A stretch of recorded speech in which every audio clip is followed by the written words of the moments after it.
பெரிய மருமகளே, உன் மேல நாங்க ரொம்ப நம்பிக்கை வச்சிருந்தோம். இப்ப கூட எங்களால உன்னை தப்பாவே நினைக்க முடியல. இப்பவாவது கொஞ்சம் நீ சரியா நடந்துக்க. ரோஹிணி, விரும்பினது கிடைக்கலனா கிடைச்சத விரும்பணும். இதுதான் வாழ்க்கையோட யதார்த்தம். நீ எல்லாத்தையும் மறந்துட்டு இந்த மாப்பிள்ளை குமரகுருவ கல்யாணம் பண்ணிக்க. அத்தை, ஆதி எப்படி கல்யாணம் பண்ணிப்பா? இவதான் மனசுக்குள்ள ஒருத்தனை நினைச்சிட்டாளே. அப்படி நினைச்சதுக்கு அப்புறம் இன்னொருத்தனுக்கு கழுத்தை நீட்டுறதுக்கு இவ மனசு இடம் கொடுக்குமா? சும்மா நிறுத்துமா. எரியிற கொல்லில எண்ணெய் எடுத்து ஊத்திக்கிட்டு ஒரு பொண்ணோட வாழ்க்கை கேள்விக்குறியாய் நிக்குது. அதை தூண்டிட்டு வேடிக்கை பாக்குறீங்க. இதை விட பாவம் வேற எதுவுமே இல்ல. என்ன பேசுறீங்க நீங்க? ரோகிணி வாழ்க்கை நல்லா இருக்கணும்னு நீங்க எல்லாரும் எந்த அளவுக்கு நினைக்கிறீங்களோ அதை விட அதிகமா நான் நினைக்கிறேன். ஆமாமா, என்னமோ உங்களுக்கு தான் பெருசா அக்கறை இருக்கிற மாதிரி பேசிக்கிட்டு இருக்காதீங்க. அத்தை போதும் அத்தை, கொஞ்சம் பேசாம இருக்கீங்களா? அவங்க தான் புரிஞ்சுக்காம பேசுறாங்கன்னா நீங்களும் இந்த நேரத்துல பதிலுக்கு பதில் பேசணுமா? இது ரோஹிணியோட வாழ்க்கையை சரி பண்ண வேண்டிய நேரம். அதத்தான் நானும் சொல்றேன் கண்ணு. ஆனா இங்க இருக்கிறவங்க யாரும் அதை புரிஞ்சுக்க மாட்டேங்கிறாங்க. அம்மாடி சொன்னா யாருமா புரிஞ்சுக்கல? யாரு எதை புரிஞ்சுக்கல? ஒரு பொண்ணை பெத்து வளர்த்து ஆளாக்கி ஒரு நல்ல இடத்துல கட்டி கொடுக்கறதுல இருக்கிற கஷ்டமும் கவலையும் கண்ணீரும் உனக்கு தெரியுமாமா? உனக்கு தெரியுமா?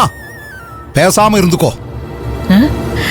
ரோஹிணி, நீ எனக்கு ரொம்ப பெருமை சேர்ப்பேன்னு நினைச்சுக்கிட்டு இருந்த. என்ன கோபுரத்துல கலசமா உட்கார வச்சு அழகு பாப்பேன்னு நம்பிக்கிட்டு இருந்த. ஆனா நீ என்ன அருந்த செருப்பா இப்படி தூக்கி வீசி அவமானப்படுத்துற மாதிரி நடந்துக்கிறியே. இது உனக்கே நல்லா இருக்காமா?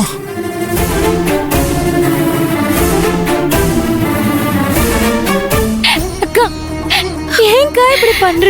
உன் கல்யாணம் நல்லபடியா நடக்கணும்னு பெரிய அண்ணியும் பெரிய அண்ணனும் எவ்வளவு கஷ்டப்பட்டிருக்காங்க. அதெல்லாம் நீ மறந்துட்டியாக்கா? பெரிய அண்ணனும் அண்ணியும் பட்ட கஷ்டத்துக்கெல்லாம் பலன் கிடைக்கணும்னா நீ இந்த மாப்பிள்ளைய கல்யாணம் பண்ணிக்கிட்டு நல்லபடியா வாழணும்க்கா. ஒத்துக்கோக்கா. கையா உதற. உனக்கு ஒரு நல்ல வாழ்க்கை அமைச்சு கொடுக்கணும்னு நாங்க துடியா துடிச்சா நீ பிடிவாதம் பிடிச்சிட்டு இருக்க.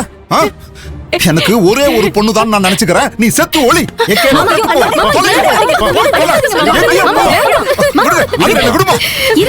அவளை அடிச்சு கொண்டுட்டு நானும் செத்து போயிடுறேன். அமைதியா இருங்க. நான் அவகிட்ட பேசுறேன்.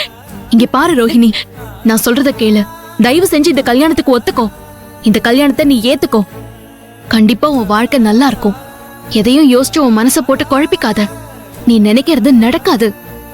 உன் ஆசை நிறைவேறாது. அது உன் கைய மீறி போயிடுச்சு. உன் கைய விட்டு போயிடுச்சு. புரிஞ்சுக்கோ ரோஹிணி.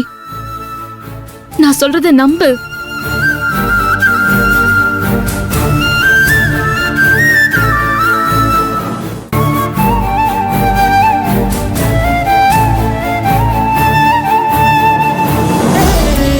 நீ நம்பலல்ல? கௌதம் வரான் பாரு.